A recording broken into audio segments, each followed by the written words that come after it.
নির্বাচনী সহিংসতা, দায় নেবে কে?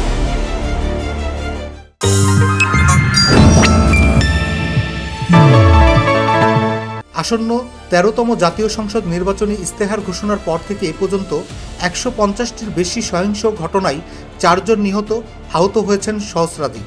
আর গণতন্ত্র যখন প্রশ্নের মুখে পড়ে, তখন সবচেয়ে জরুরি প্রশ্নটা উঠে আসে, দায় নেবে কে? দায় কি শুধু মাঠের রাজনৈতিক কর্মীদের, যারা লাঠি ধরেছে, ইট ছুঁড়েছে, আগুন দিয়েছে, নাকি দায় সেই কেন্দ্রীয় নেতৃত্বের, যারা মুখে গণতন্ত্রের কথা বলে আর নীরবে আগ্রাসনের রাজনীতি চালু রাখে?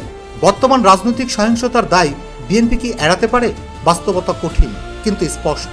বর্তমান সময়ে বেশিরভাগ সহিংস ঘটনায় বিএনপির নাম ঘুরে ফিরে সামনে আসছে। তাহলে প্রশ্ন, এই আগ্রাসী রাজনীতির নির্দেশ আসছে কোথা থেকে? যদি কেন্দ্র না জানে, তাহলে তারা নেতৃত্বে ব্যর্থ, আর যদি জানে, তাহলে তারা সরাসরি দায়ী। দুক্ষেত্রেই দায় এড়ানোর সুযোগ নেই। জামাত কি পুরোপুরি নির্দোষ? জামাত এখন তুলনামূলকভাবে সংযত অবস্থানে, কিন্তু প্রশ্ন হলো, এই সংযম কি নৈতিকতা থেকে নাকি কৌশলগত সুবিধার হিসাব? কারণ বিএনপির আগ্রাসন যত বাড়ছে, জামাত ততই নিজেকে ভিকটিম ও বিকল্প শক্তি হিসেবে দাঁড় করানোর সুযোগ পাচ্ছে। এই সুযোগ নেওয়াটাও কি দায়মুক্ত? নেতৃত্ব না নীরবতা, দুটোই অপরাধ।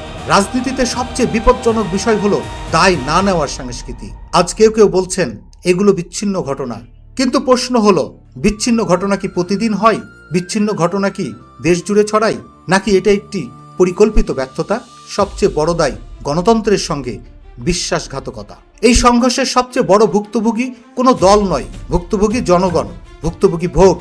আর যখন ভোট ভয় পায়, তখন গণতন্ত্র হেরে যায়। এই পরাজয়ের দায় কোনো একক দল নিতে পারবে না, কিন্তু সবচেয়ে বড় দায় যাবে যে দলের সবচেয়ে বেশি আগ্রাসী ভূমিকা তার দিকে। এই মুহূর্তে সেটি বিএনপি।